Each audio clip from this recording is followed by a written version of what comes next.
The sky was quiet. Too quiet. For centuries, Earth had lived in peace. No alien ships had come close. No mysterious signals had been detected. Humanity thought it was safe, but then the satellites noticed them. Massive ships, larger than anything humanity had ever seen, appeared beyond the orbit of the moon. They moved slowly, deliberately, like hunters returning to an old ground.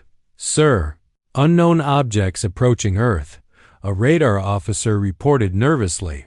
"They are enormous and very advanced." General Marcus Lee stared at the screens. "How many?" he asked. "Thousands," the officer said. "And they are coordinated, intelligent." Admiral Kira Hayes, commanding Earth's orbital defense, stepped forward. Her eyes were calm, but her mind raced. "Prepare all fleets. Activate emergency. PROTOCOLs. Do not fire unless necessary. We do not know their intentions." On the planet below, people noticed the sky changing. The sun reflected off massive holes in orbit. Airplanes scrambled. Cities went into alert. Panic spread in some areas, while others watched silently. Curious and fearful, the alien fleet was back after 30,000 years. Legends had spoken of their last visit. They had come long ago, searching for something. A ship had been lost, supplies, equipment, technology beyond human imagination. They had left in frustration, their mission incomplete. And now they had returned. "They are not attacking immediately," Hayes said, studying the alien formation. "Look at their movements. Careful, cautious. They are hunting something, not destroying." A young officer frowned. "They've come all this way. For what? Surely they could have built more ships, more supplies." Hayes shook her head. "They want what they lost, and they will not leave without it." The alien ship sent a strange signal, a pulse of energy, visible only in certain wavelengths. Humanity's scientists scrambled to understand it. It was not a weapon. It was a warning, a marker, a message. Do not interfere, or face consequences. Earth's leaders held an emergency meeting. "We don't know what they want exactly," a scientist said, "but they are advanced beyond anything in our records. If they are here, they will get what they are looking for. They may not be hostile yet," Hayes said, "but we cannot let them take control of Earth or its resources without understanding them. Prepare defenses, but stay calm. Observe first." The aliens descended toward the equatorial oceans. Massive ships hovered over the water, scanning, sending small drones to probe below. Humans observed silently, tracking every movement. "This is not an invasion," a naval officer whispered. "They are looking for something specific." Hayes nodded. "Yes, and they are precise. They won't attack anything else. Only the ship or whatever supplies remain from it." Time stretched. Hours passed as the alien fleet searched, their massive vessels reflecting sunlight and casting shadows across Earth's surface. Humans held their breath, unsure of what to do. What might happen next? The flare in the Pacific had caught everyone's attention. Deep below the waves, a massive object rested, untouched for thousands of years. Humanity had long forgotten it, thinking it was just another geological anomaly. But the aliens had found it. "They're scanning the area," Admiral Kira Hayes said from the command bridge. Her calm voice contrasted with the tension in the room. "Prepare observation fleets. Do not engage. Let's see what they want." The alien ships hovered silently above the ocean. Small drones descended, glowing faintly in the dark water. They mapped the seafloor with precision, searching for the lost ship. Every pulse of energy, every movement, was calculated. Human satellites tracked the activity, transmitting real-time data to Earth. Scientists stared at the readings, unable to believe what they saw. "It's their technology," one whispered. It's centuries ahead of ours, but it's ancient. They built it long before humans even knew about space, Hayes nodded. And now they want it back. The aliens began to dig. Massive underwater thrusters churned the water, displacing millions of gallons as their drones located the exact resting place of the ship. The pressure of the ocean didn't matter. They had come prepared. On the surface, humans deployed small research submarines and observation drones. They had no intention to interfere, but curiosity burned. What kind of ship had the aliens lost? What supplies did it carry? The aliens were careful. Every move was deliberate, calculated to prevent damage to the ship. They were hunting, not destroying. Hours passed. The fleet above and the drones below worked in perfect coordination. The humans watched silently, tension growing with every passing minute. Then, a signal. A faint, blinking light emerged from the depths. The ship, ancient, corroded, yet massive. Its hull marked with symbols unknown to humanity. A relic from a civilization older than Earth itself. "This is it," Hayes said softly. "This is what they came for." The aliens paused, hovering over the ship. Their sensors scanned every inch. It was not just the vessel. They were searching for supplies. Energy cores and data storage units all still inside. A scientist gasped.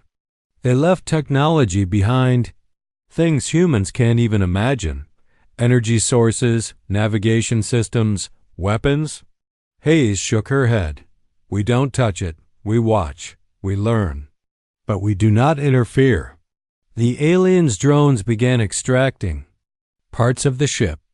They moved with perfect precision, removing cargo, energy cells, and storage units carefully, as if handling priceless artifacts. Humanity realized the scale of what had been lost. "They could destroy us in minutes," a naval officer whispered. "And yet they are being careful, almost respectful." The humans noticed something unusual. The aliens were not aggressive. Not yet. They were retrieving what was theirs, nothing more. But that calmness was terrifying. It showed how advanced and patient they were. Then, one of the alien drones detected movement from the observation submarines. Lights flashed and alarms echoed in the alien fleet. Hayes held up her hand. "Do not move. Do not engage.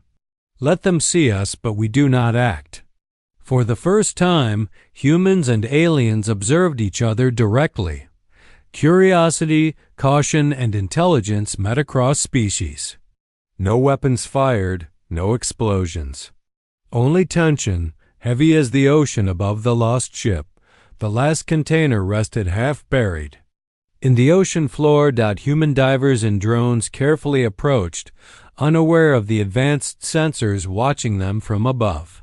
The container was enormous, covered in alien markings. Glowing faintly with an energy no human had ever seen. Inside, humanity discovered wonders. Artificial gravity modules, energy cells that could power entire cities, shields stronger than anything on Earth, and devices that seemed to manipulate space itself. This is beyond anything we imagined," whispered Dr. Layla Rowe, head of the recovery team. "This is not just a ship. It's a repository of alien technology, knowledge, and power." The aliens, hovering silently above the water, detected the humans' interference immediately. Massive energy fields scanned the area, assessing the situation. Their leaders communicated in strange pulses, invisible to human instruments. "They found it," a young officer whispered. "The humans have uncovered the final container." Admiral Hayes remained calm. "Do not panic. Observe. Learn. They came for their lost supplies. We only protect what we found." The aliens moved cautiously. Their massive ships cast shadows over the ocean as drones hovered, watching the humans study the container. Every move humans made was calculated, careful, not reckless. Not aggressive. It was then the humans realized something extraordinary. The aliens respected intelligence. They did not attack, even though they could destroy the humans instantly. Instead, they measured, assessed, and waited. Dr. Rowe carefully opened the container. Energy cells hummed softly. Gravity devices floated. In midair, weapons, inert yet deadly, lay in rows. Humanity had stumbled upon technology that could change the planet forever. If they learned to use it, the alien sensors flared. They had expected resistance, perhaps attempts to take the supplies by force. But the humans studied the contents, not for power, but to understand. Their calm confidence, their discipline, struck the aliens. They are different, one alien commander whispered through pulses to another. They handle power carefully. They are clever. The humans, meanwhile, began documenting everything. Notes, scans, measurements. They had no way to operate most of it yet. But even observing this level of technology was invaluable. The aliens hovered closer. Energy fields shimmered around the humans' vessels as if testing their intent. Would they try to steal it? Or would they respect the rules of this encounter? Hayes stepped forward. We mean no harm. You want your supplies back. We only study them for knowledge.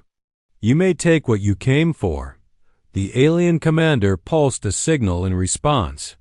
It was not a word humans understood, but it conveyed acknowledgement, a warning, a recognition of intelligence. The alien ships hovered silently above Earth. Massive vessels blocked the sun, casting shadows over oceans, mountains, and cities. Their lights flickered in patterns that human sensors could barely interpret. Admiral Kira Hayes watched from her command station.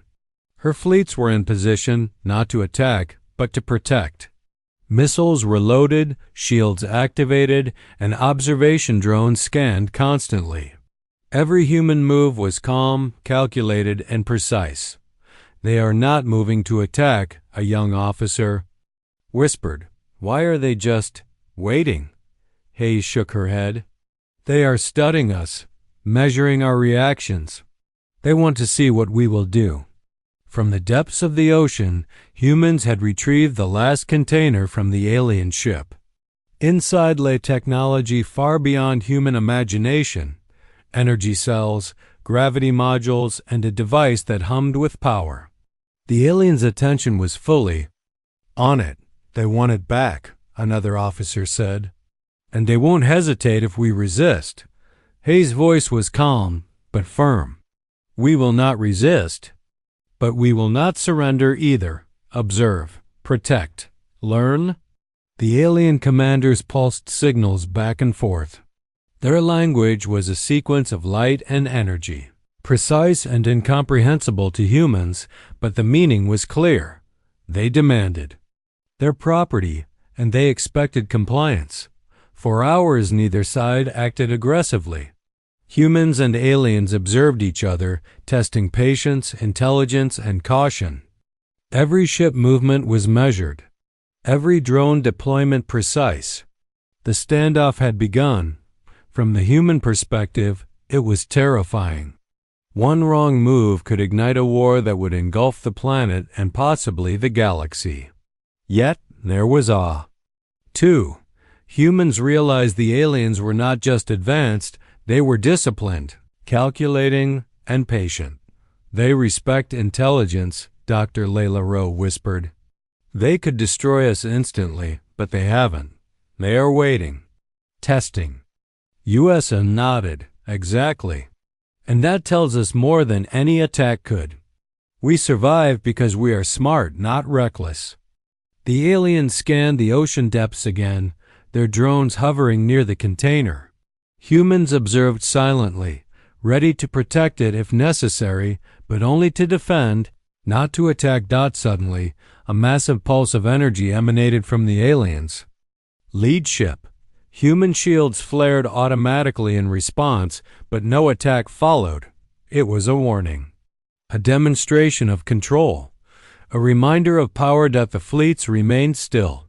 Drones hovered in formation. Sensors tracked every movement, every energy fluctuation. Humans realized that this was not a battle. It was a test of wits, patience, and strategy. Above the standoff, Admiral Hayes gave one simple order: hold position. Do nothing foolish. Let them make the first decision. Hours stretched. Tension thickened. Neither side moved closer. Communication channels remained silent. The galaxy watched. If anyone had known, this moment was unprecedented. A species had discovered alien technology, survived its approach, and faced the fleet of an ancient civilization without firing a single shot. The alien drones hovered over the last container, their lights pulsing in a pattern humans could not decipher. Humans held their breath. Every eye in the observation fleets watched. The final piece of technology, the one artifact capable of immense power, was within reach. One wrong move, one reckless decision, could spark a war that would engulf the planet. Admiral Kira Hayes stepped forward on the bridge. We do not attack. We do not resist. We only protect what we found, and we only act if absolutely necessary. From the alien ships, the pulsing signals changed. Faster, sharper, more insistent. The humans understood one thing clearly. The aliens wanted their property back, but they also wanted to test humanity. Dr. Layla Rowe examined the container from her observation deck. They could destroy us in minutes, yet they hesitate. They are assessing us, not attacking, not retreating, just watching. Hayes nodded. They measure intelligence, patience, and intent. How we respond now will determine the outcome of this encounter. The standoff stretched into hours. Humans monitored every pulse, every drone movement, every subtle change in the alien ship's energy readings. Humanity remained calm, disciplined, and precise. Finally, a signal came. A large energy beam projected from the lead alien ship, enveloping the container. Slowly, the container lifted from the ocean floor. The aliens had claimed their property, but they left humanity untouched. They respected us, Rao whispered. They could have obliterated our fleets, our cities, our planet, but they didn't. Hayes smiled faintly. They know now that humans are clever, cautious, and capable. They respect knowledge, and they respect restraint. The alien fleet slowly ascended from Earth's orbit, their massive hulls reflecting the sun one last time before fading into the void. Humanity watched silently, stunned by what had just occurred. Humans realized the galaxy had changed in a single day. They had survived a species that returned after 30,000 years for lost technology. They had faced the unknown, understood it, and emerged unharmed yet wiser. The last container, the artifact of immense potential, had been taken, but humanity kept its knowledge. Notes, scans, and data collected from the ship remained. Humans now had access to technology that would accelerate their understanding of the universe. Make records, Hayes said. Document everything. We survived. We learned. And we will be ready if they or anyone else returns. Across the world, scientists and military observers marveled at the encounter. No shots fired. No destruction. Yet humanity had proven a point.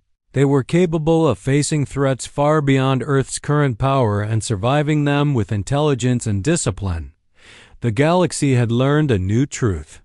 Alien species would whisper it to one another. Humans are clever. Humans are adaptable. Humans can handle power responsibly. And humans are not to be underestimated, even centuries from now. This encounter would be remembered not as a battle, but as a lesson in strategy, patience, and survival. Hayes recorded the final message to the High Command. The aliens returned after 30,000 years to retrieve what they lost. We observed, we protected, we learned. Humanity has survived an encounter that could have destroyed us.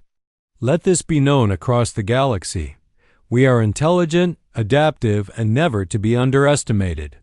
The alien fleet disappeared into deep space, leaving Earth changed forever.